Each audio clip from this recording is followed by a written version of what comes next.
want to balance your D&D encounter so your players don't ultimately just steamroll it, but you also don't necessarily want them to be TPK'd. And when you go online looking for advice, you hear things like, don't worry about balancing your encounters, or you'll get a feel for it, or the CR system sucks anyways. And while a lot of those things are true, they're not very helpful. So in this video, I'm going to show you how to balance your encounters using the CR system, and then show you some extra steps to help refine it.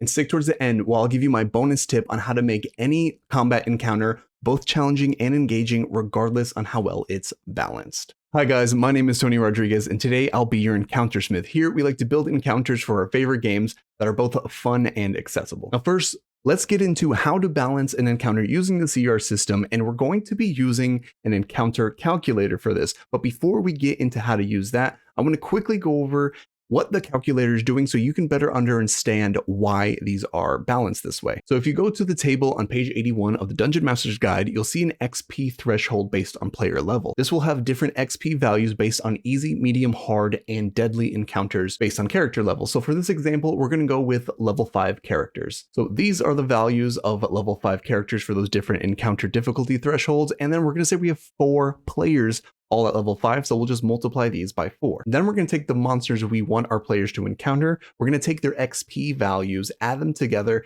and then multiply them by a specific multiplier based on how many enemies there are, also located on page 82. For example, let's say we just have a pair of werewolves. 2 werewolves each have a XP value of 700. Add them together, we get 1400, and because there's 2 of them on a party size that's between 3 and 5, we will multiply that by 1.5, giving us a total value of 2100. And if we compare that to the party XP values, we can see this is almost exactly a medium level encounter. The multiplier shown on page 82 will also change depending if you have less than 3 players or more than 5 players.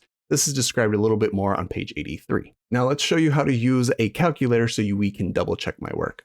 So this is the encounter calculator we'll use today. I like this one a little bit better than the D&D Beyond one because it's just simple and quicker. I'll have it linked in the description below. But like I said, we have 4 characters and they're level 5 PCs. And then if we hit calculate, it'll give us all those numbers that we came up with earlier. Next, we'll go over to the monsters. We said we wanted 2 werewolves and they are CR3, and we can put in the CR with this check mark, or if we wanted to, we can put in the XP, but we'll do CR as that's a little bit easier. And most people are using milestone anyways.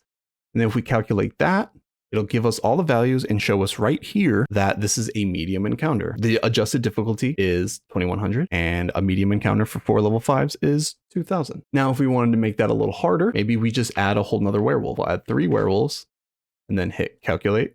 And now that's become a hard encounter, almost a deadly one. If we look under this adjusted, it's 4200. And deadly starts to approach 4400. Now, if you have different monsters at different CRs or different PCs at different levels, you can simply add a row here and then calculate them that way. Now, that's how you balance an encounter using the CR system provided by Wizards of the Coast. But why are so many people upset by this and think it doesn't work? Well, there are a couple of reasons. One, it doesn't take an account of special abilities like things that reduce action economy, status effects, other things that can damper your party's ability to do certain things, and vice versa. It also doesn't take into account the ever-increasing power of subclasses that Wizards keeps coming out with. So now I'm going to show you a couple of ways to adjust this using the same CR system, but adding some different things based on the experience I've had. Now, one thing I generally do if I have players who generally know what they're doing, they know the rules of the games mostly, and they know their classes and how to effectively use their action economy, I will actually count the party as if there was one more player. So for example, instead of 4 level 5 characters, I might calculate this as 5 level 5 players, even if there are only 4. So if I put in 5 here and then calculate this and hit calculate over here, it is still a hard encounter. But as you can see, 4200 is much closer to this new hard threshold than it is to the deadly threshold. In my opinion, that is enough of a difference to really determine how well these players can play versus brand new players who are still trying to figure out the game or their classes. Now, what if you have some of those new players to the game or new players to a class mixed in with some veterans? This is how I would calculate that. Instead, let's say we still only have 4 players, right? All at level 5. What I will do is I will count, let's say we have 2 new players who are still getting used to the game and 2 players who really know what they're doing.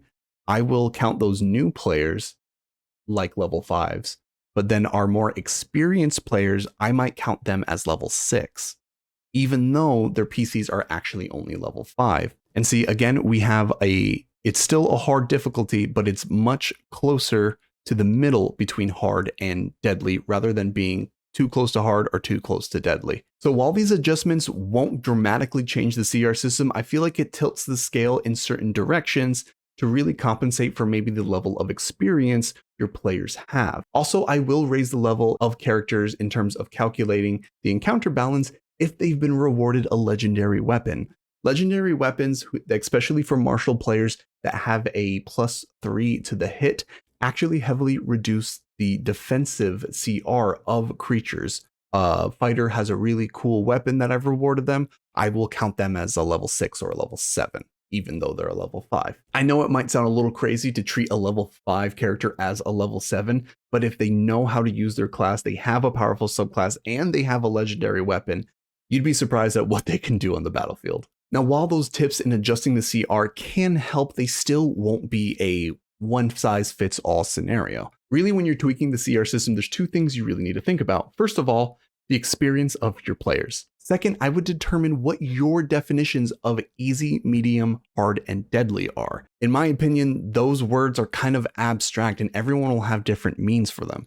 Does deadly mean it's for sure that a character is gonna die? Does it mean that, it might just bring a couple characters down? Maybe that's someone else's hard definition. Is an easy encounter someone where no one loses hit points at all? Or is an easy encounter someone might lose a couple of hit points? Figure out what that is to you and then adjust accordingly. Now, I hope you're still hanging around because now I'm going to show you the biggest tip I have to make any encounter more dangerous and more interesting without having to worry too much about this balancing stuff. But if you found anything in this video so far that has helped you out, I'd really appreciate if you just smash the like button. Okay, now when you're making an interesting encounter, the thing you need to think about more than the numbers of the experience and players is the enemy goals, the encounter goals. First, you need to ask yourself why you want this encounter to be balanced in the first place. Maybe it's a super easy one just to make your players feel powerful. Maybe it'll be super hard and it's something they can't defeat and the lesson is to be able to run away. But ideally, the reason we want our encounters to be balanced is so we add some pressure and challenge to our players to not make it feel like it was too easy and a waste of their time, but also not make it so grueling that they don't feel like heroes anymore. But that is only one way to challenge your players in a head-to-head combat to the death. Change your encounter goal and establish what the pass and fail states are. For example, let's say your players are fighting the big evil Lich, who is using a ritual to turn the countryside into wandering undead. What is more important in that scenario? Is it defeating the Lich, whose phylactery you haven't found so it might come back? Or is it stopping the ritual that will destroy the countryside? If there's a secondary goal in your encounter that is more important than just beating up the bad guy, well then now you've established a new way to challenge your players. But think about it. Let's say you do defeat the Lich, but the ritual still goes off and turns everyone in the country to undead. Did you guys win? Or vice versa? What if the paladin in your party dies, holding off the Lich while the rest of the party stops the ritual? The ritual stops, the paladin is dead, but the paladin's sacrifice was more meaningful. So did the party win then? Establishing what the win and fail states and the in-between states are of your encounter before trying to do all this math is really important because you might not need to do it if the point of the encounter is to save a person, stop a thing, not necessarily just pummel someone to death. I've come up with a lot of different ways to make encounters more interesting other than just beating up the bad guy. Some of them are better in person and some of them are better online. So if you want to see some of the benefits of playing D&D online, check out this video right here.